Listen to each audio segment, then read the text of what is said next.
حضرات کرام السلام علیکم ورحمۃ اللہ وبرکاتہ۔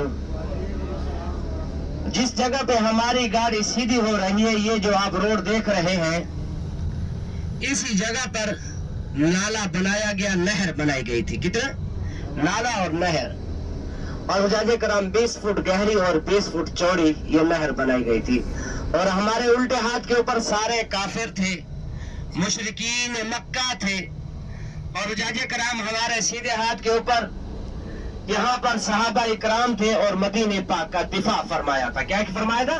دفاع۔ اور حجاج کرام اس پہاڑ کے اس طرف مدینہ منورہ ہے، اس پہاڑ کے اس طرف مدینہ منورہ ہے، یعنی 1000 میٹر کا بھی سفر ان کے نہیں ہے، 1000 میٹر کا۔ اور حجاج کرام اب ہماری گاڑی جس طرف جا رہی ہے وہ ہے مسجد قبلہ تین، 2 قبلوں والی مسجد۔ توجہ کا منتظر ہوں، مہربانی کر کے آپ توجہ فرمائیں گے تو انشاءاللہ بیان بھی آپ کو اچھا لگے گا، اور پتہ علم بھی ہو جائے گا کہ قبلہ کیسے چینج ہوا اور کیوں چینج ہوا اور کس طرح چینج ہوا۔ اور حجاج کرام میرے آقا علیہ الصلوۃ والسلام اسی مقام پر تشریف لے کر آئے۔ یہاں پر ام کلثوم قبیلہ آباد تھا۔ ایک روایت میں آتا ہے کہ یہاں پر آقا علیہ الصلوۃ والسلام صلح کروانے کے لیے تشریف لے کر آئے، اور ایک روایت میں آتا ہے کہ یہاں پر ایک عورت بیمار تھی، ان کی تعزیت کے لیے آئے، ان کو دعا کرنے کے لیے آئے۔ اور حجاج کرام جب یہاں پر تشریف لے کر آئے، وقت نماز عصر یا ظہر، یہ دو نمازیں بتائی جاتی ہیں۔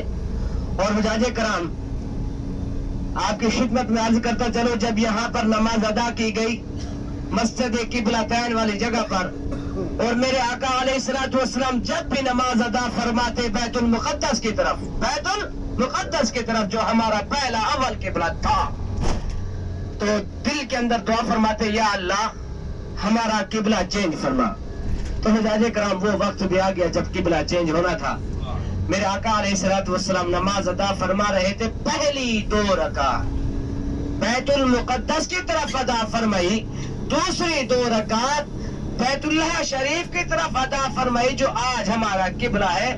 اور حجاج کرام میرے آقا علیہ الصلوۃ والسلام اتحیات کی شکل سے جب اٹھے تو اللہ تعالیٰ نے حکم فرمایا، اے جبرائیل امین جاؤ میرے محبوب کو جا کے کہہ دو، نماز کی دوران کی بات بتا رہا ہوں، تیسری رکعت کے اندر کی بات بتا رہا ہوں، کہ آپ کا جس طرف دل کرتا ہے آپ اسی طرف اپنا چہرہ فرما لے، اور میں اسی طرف کو قبلہ بنا دوں گا۔ اے حجاج کرام وہ قبلہ آپ کو پتہ ہے اس کی توسیع کس نے فرمائی جو آج ہمارا قبلہ ہے؟ حضرت ابراہیم علیہ الصلوۃ والسلام نے۔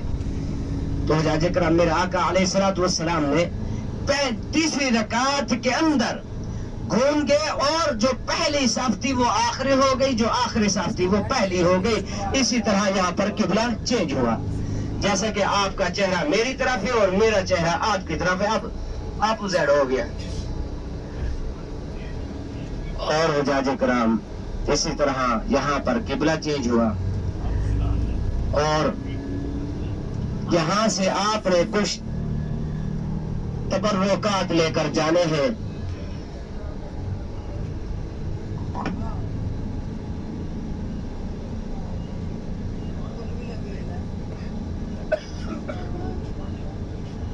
حجاج کرام آپ نے یہاں سے کچھ تبرکات لے کر جانے ہیں، وہ تبرکات جو میرے آقا علیہ الصلوۃ والسلام نے نوش فرمائے، وہ تبرک جو میرے آقا علیہ الصلوۃ والسلام نے ناشتے میں نوش فرمایا، وہ تبرک جو مقام بدر کے اندر صحابہ اکرام نے استعمال کیا، وہ تبرک جس کا ذکر کتابوں کے اندر ملتا ہے، اقرار باللسان و تصدیق بالقلب، اقرار باللسان و تصدیق بالقلب۔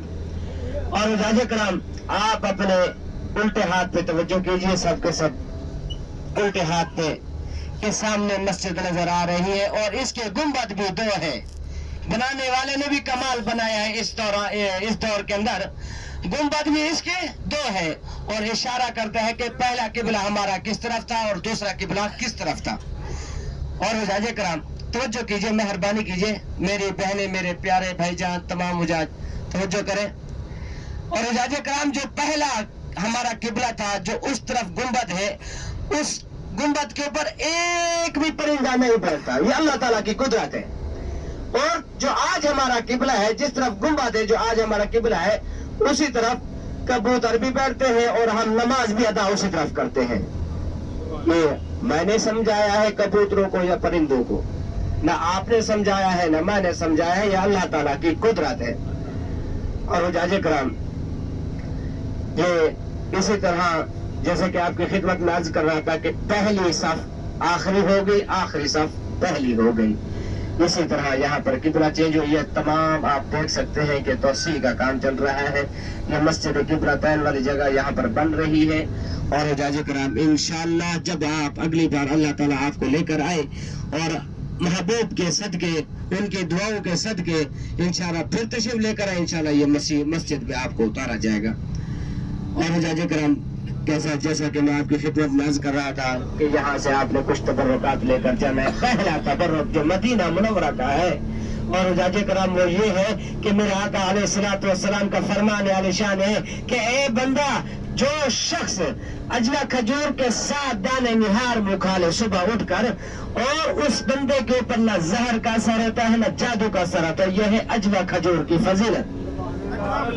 یقین بڑی بات ہے, یقین بڑی بات ہے, یقین.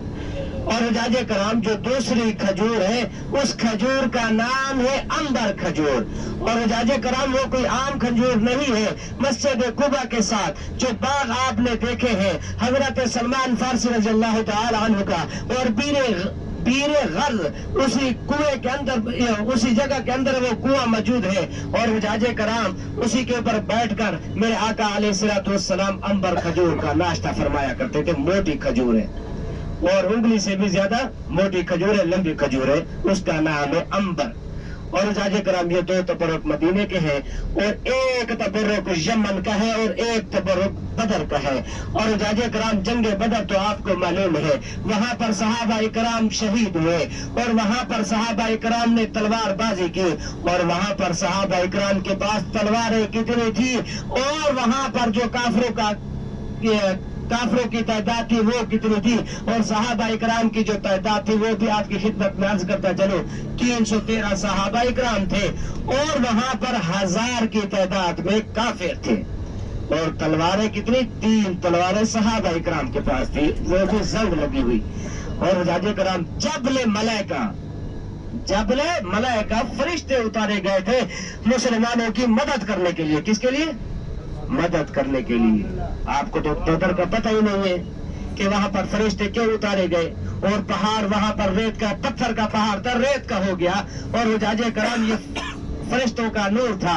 اور اسی طرح جب وہاں پر جنگ لڑی گئی اور صحابہ اکرام زخمی ہوئے, تو حجاج کرام وہاں پر ایک پودا آج بھی پتھروں کے اندر موجود ہے, اور حجاج کرام وہ صحابہ اکرام نے استعمال کیا.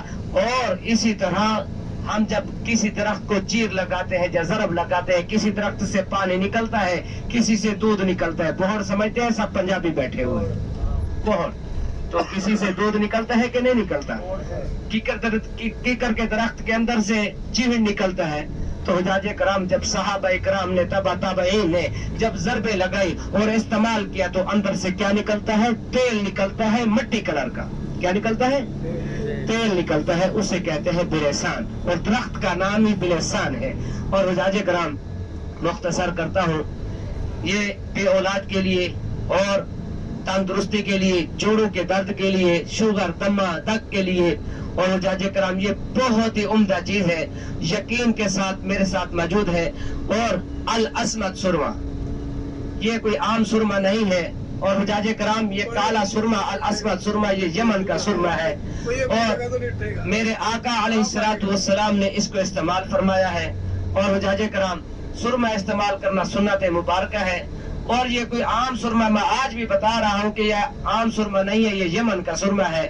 اور یہاں پر مفتی حضرات پیک کرتے ہیں اور ادھر سے ہی منگاتے ہیں.